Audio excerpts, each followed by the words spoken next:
Okay, what is good, everybody, on YouTube? This is my fourth time recording this because my computer crashed. Yippee skippy. Anyway, for a lot of you guys know that I have been in a few mentorships and I wasn't able to share a lot of experiences from all my other mentorships except for this one. Right now, I'm doing a storyboarding mentorship and I am doing the homework assignments. And since this is so long because it's like a week of work, then we have a review. We also have like a meeting discussing about like the next assignment. So if I left all the content in this video will probably be about like 5 maybe 7 hours long. So I'm thinking about breaking it up into digestible chunks and sprinkle it out throughout the week with some helpful advice, tips, and things that I have been corrected on. So I hope you guys enjoy this. I know my content is like always ever changing and it's never like the same thing. But I also think that's what kind of keeps it fresh. You guys let me know in the comment section down below. If you guys like this video, remember to always give it a like. Comment down below your thoughts and opinions on this entire thing. Again, this is week 2 and I am now currently editing week 3 as well. But I wanted to show everything and not skim out on any of the information because I believe in education should be free for those who are willing to put in the work and actually do something with their skills. So that's enough of me yapping. Let me start introducing you guys to my mentor and what she had to say about my entire thing. Also, before I start that, I also stream this stuff on Twitch, so you're gonna see a lot of my Twitch content on here. You guys can always follow me on Twitch at GetGudMillhouse. You can find my links in the descriptions down below. And yeah, enough talking. Let's start. Let's just start. Let's just start. Okay, let's just start. I mean, I sense looking at your drawings that you are learning a lot. Mm-hmm. Yeah, I like that you included the pictures here so that we can compare. That's really cool that you did that. Yeah, some of them are kind of muddy because I just added more line analysis to them.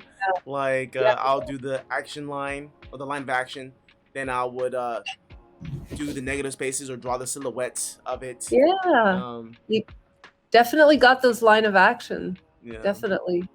It is a lot. I realize, Mm-hmm. you're really doing a lot of work and it's super great.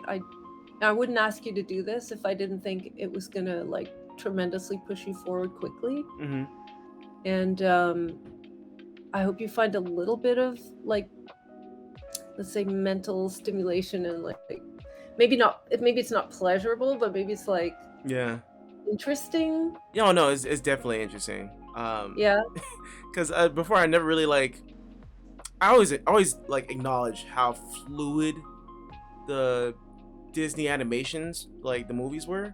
I'm like, damn, Yeah. it's like real people. I'm sure they rotoscoped it or they had like a real life example, someone did Mm-mm. these actions or something. Not usually. Yeah. Not usually, because it was so. Some of these scenes were like so fluid, and I'm like, damn, Yeah. okay. There was an actress for Tinkerbell Mhm.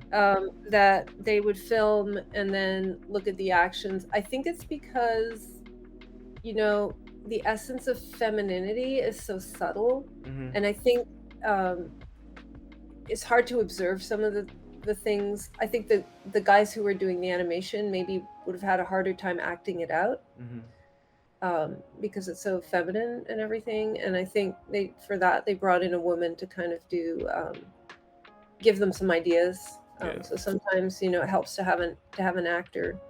Um, but obviously, with this they may have, sometimes they did bring in actors to observe stuff, but they did not do they thought this up through in their heads, basically. Yes, Yeah. it's done a lot of it that way.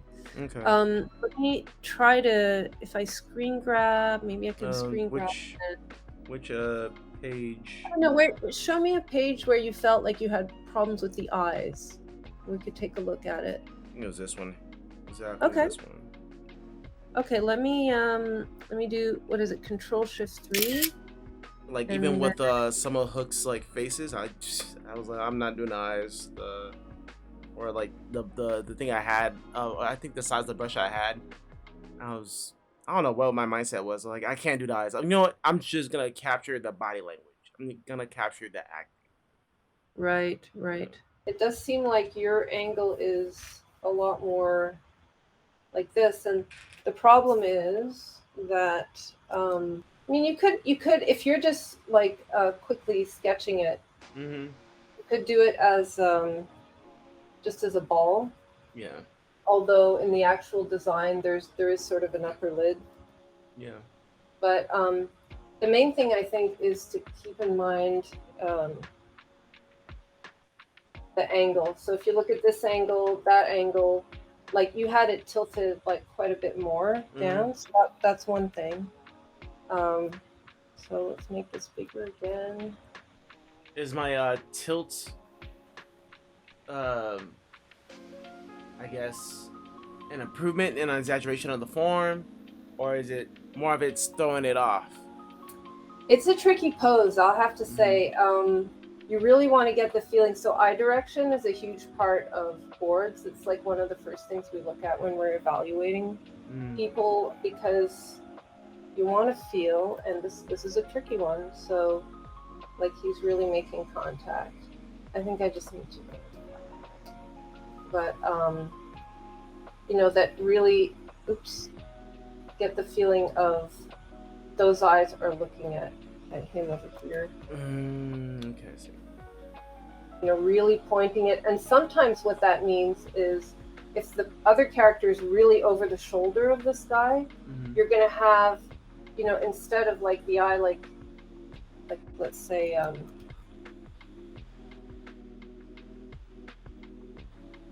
instead of it being like this with the pupils, like the pupils still kind of touching the side of the eye, but they're rounder. Yeah. You're going to push the pupil because the pupil is kind of like a shape like this that sits on top of the eyeball. Hmm. Yes. And so, from the side, it's actually kind of narrow in this direction. And then as it turns around the eye, then you get the full, right? Yeah. Yeah. You see what I'm saying here? I This see is what you're like talking the about. eye like I rotating. noticed that in some of the So this one looks really drawings. wide. So what I'm saying is the reason I did this over here narrow is to really, even Mm-hmm. though we're seeing kind of more the front of Hook's face, or even his face is facing away, you really want to push those eyes Mm-hmm. out. And I even wonder if I did this, I don't know if this would work, but kind of almost put them like they're like that.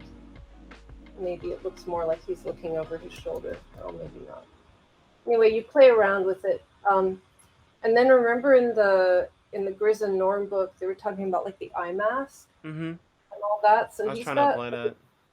yeah, he's got a really strong one.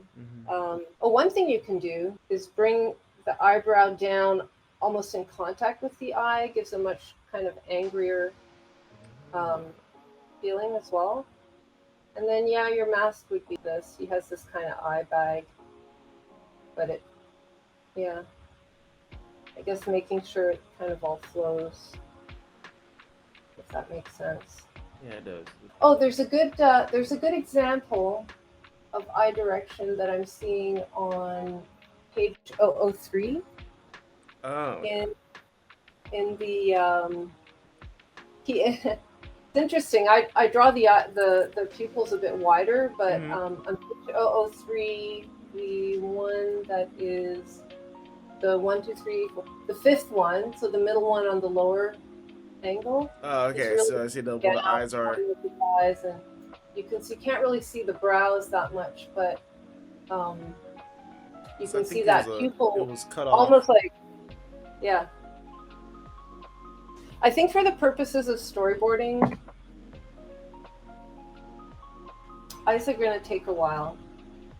It's really, I tend to I'll make like a circle, or like if it's one of these like more wider eyed characters.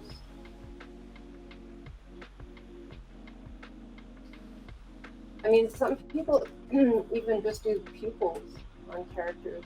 I I don't tend to like that because It's good for when you're first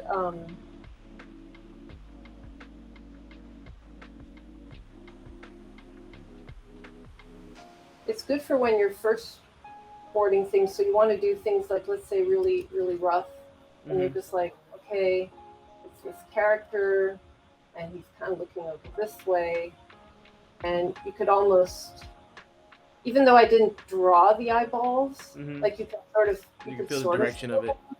And a lot of people do that, like just to save time when they're let's say I wanted to do this, I might just quickly rough it out like that.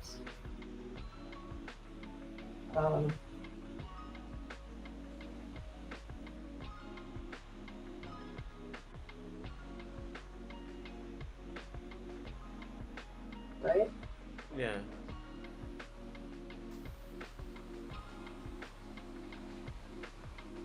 Yeah, I think continuing with the facial mask, thinking about the relationship, but try to see in the original drawing, like the relationship between the eyes and the rest. Like if you, let's say you go to page 3. Here, I'll stop sharing for a second.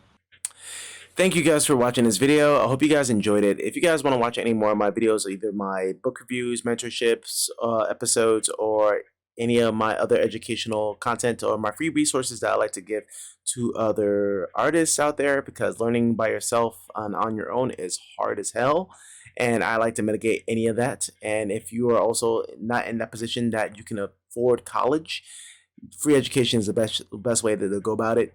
So I try to dedicate my entire YouTube channel to providing that. So yeah, if you guys like the video, remember to give it a like, share it, comment down below your thoughts and opinions, and what you guys like to see in this channel, like some changes. I'm always open to suggestions. Remember, you guys are always improving because you guys are actually looking for the improvement. So don't try to beat yourself up too much about it. And I'll see you guys in the next video. Take care.